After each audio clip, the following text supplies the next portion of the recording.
Ne plus écouter le président ni un cadre du gouvernement, mais prendre contact avec les réalités du pays. Comment fonctionnent les institutions?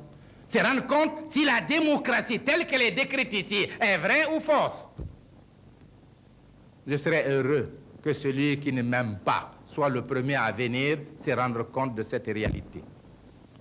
Voilà, messieurs de la presse, je m'excuse de vous avoir retenu longtemps, mais je sais que la plupart des points d'information contenus dans mon exposé n'étaient pas connus de vous et qu'il était de mon devoir d'émettre le message de mon peuple et de son régime.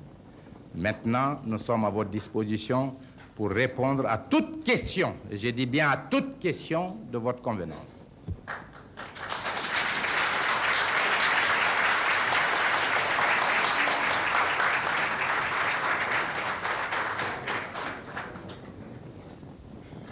Bon. Je suis à l'aise et je parle sans orgueil.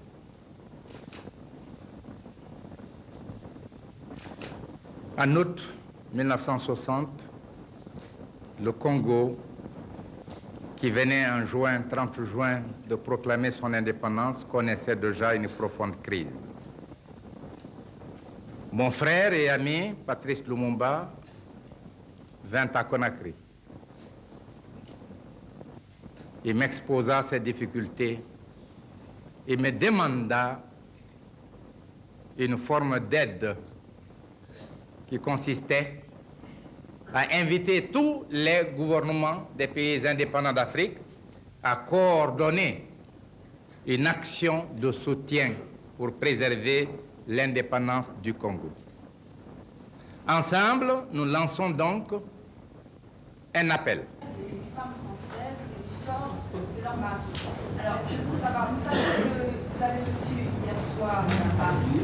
Alors, est-ce qu'on peut s'attendre au retour en Guinée à quelques précisions sur le sort de ces maris, par exemple, la notification des décès, des certificats de décès, et leur envoi à ces femmes, et les éclaircissements véridiques sur le sort de ce mari? Deux questions de valeur. La première, mon appréciation de la presse. Deuxièmement, le problème des femmes françaises, avec sous-question précisant le rôle de cette femme. Lorsque des journalistes connaissent parfaitement la vérité et laissent une fraction de la presse induire en erreur l'opinion sans corriger l'erreur, pour moi, il s'agit de la presse française. Le silence devant le crime a ses implications de responsabilité dans le crime commis.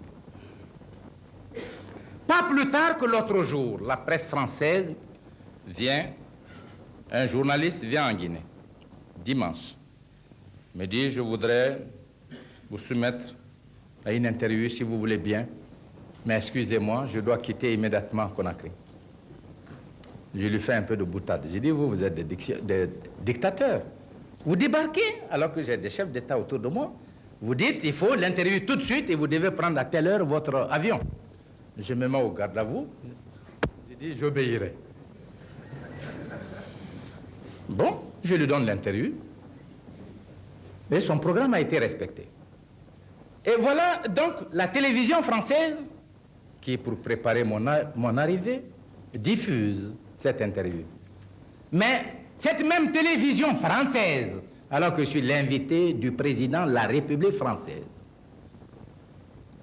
donne la parole à des Guinéens qui sont ici pour m'insulter. Je ne le ferai jamais à un Français. Ceci dit en passant. Si j'invite le paysan, l'ouvrier français, à plus forte raison le chef de l'État français, il jouira de la dignité. Et le général de Gaulle, avec qui j'avais un divorce idéologique, l'a écrit dans ses mémoires. Il n'a été reçu nulle part mieux qu'à Conakry. Et c'est l'hommage qu'il nous a rendu. J'ai pris mes responsabilités en disant aux Guinéens, quiconque prononcera un mot contre la dignité de la France ou du général de Gaulle, j'ai dit au mas de régler son compte. il aura insulté la nation guinéenne. Voilà la conception que j'ai. Et cet homme à qui vous faites le privilège de l'égaler aux représentants de la Guinée, vous payez par son mépris. Il se déclare à vous que lui, il appartenait au gouvernement guinéen, qu'il était ministre des Affaires sociales. C'est sur la bande, écoutez. Un vulgaire inconnu qui n'a jamais appartenu à un gouvernement guinéen, puisque depuis 1957, Dieu merci, je préside aux destinées du gouvernement guinéen. Je le constitue au sein des directions politiques de mon pays. Mais il n'a pas hésité à dire à vous qu'il est ancien membre du gouvernement guinéen. C'est le mépris avec lequel il vous a payé. Donc, quand j'ai dit la presse, ceux qui connaissent la vérité et qui ne veulent pas la rétablir, n'assument-ils pas une certaine responsabilité? Bon. Maintenant, le problème des femmes. Vous avez dit, vous n'avez pas placé sous un angle personnel. Vous avez érigé la défense sous l'angle des droits de l'homme. Le premier pays à avoir tenu un colloque idéologique international avec plus de 300 participants, d'éminentes personnalités de tous les horizons, c'est la Guinée. Et le groupe afro-asiatique, par scission, a adopté les résolutions. Ne parlons pas des mouvements panafricains. Donc, le premier choc en Guinée, le voilà. Un jour, nous apprenons par la presse que l'Assemblée de la communauté a voté une résolution condamnant le gouvernement guinéen pour avoir violé les droits de l'homme. Une fois de plus, c'est le problème permanent.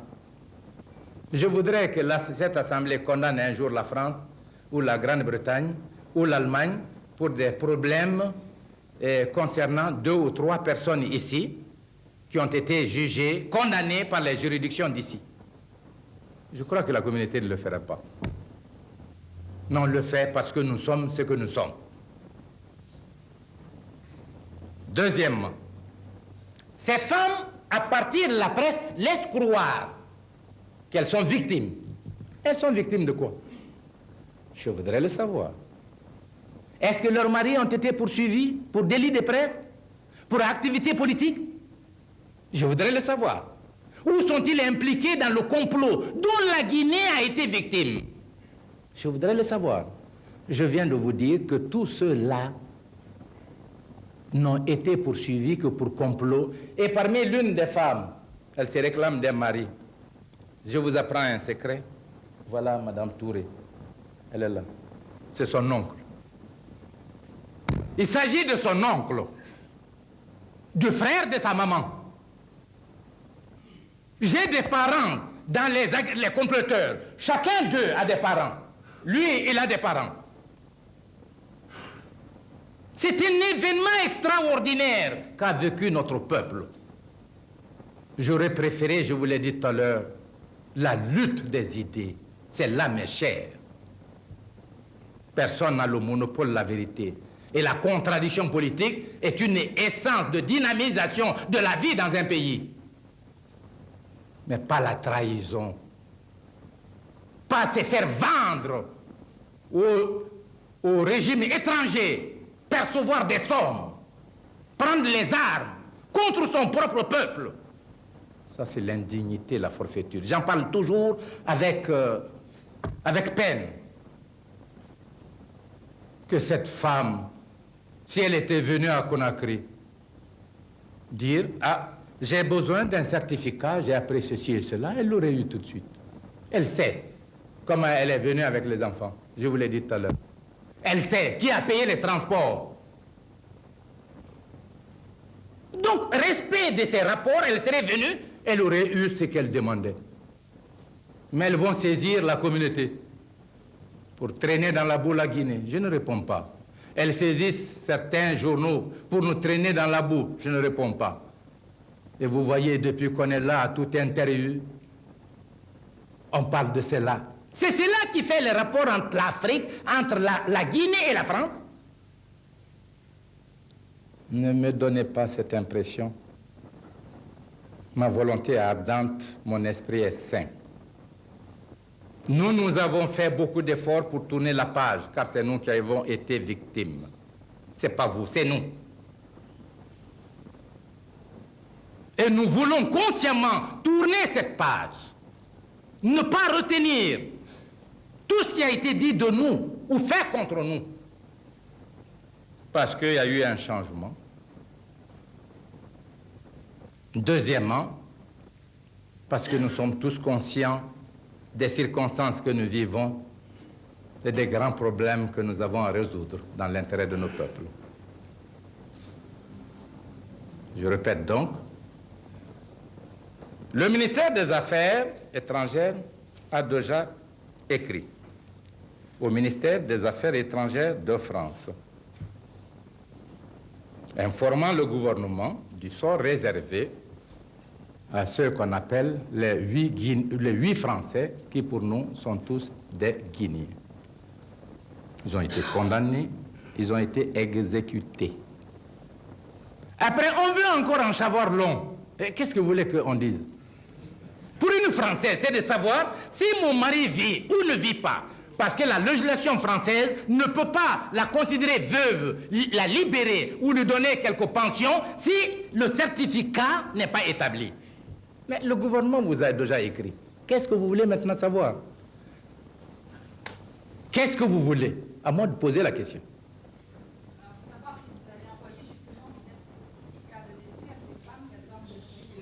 J'écris au gouvernement avec timbre, avec signature, c'est pas suffisant. C'est du formalisme. C'est du formalisme. Le certificat, chez nous, on a dit, et monsieur, tant, on met le tampon, acte de l'état civil. Mais le papier d'état civil en Guinée est différent. La nomenclature chez nous est différente de la vôtre, chaque pays. Une lettre officielle d'un gouvernement à un gouvernement n'est-il pas supérieur à tout? Hein? Bon, si vous voulez, je vous demande vraiment de voir l'avenir et de revenir à la vérité.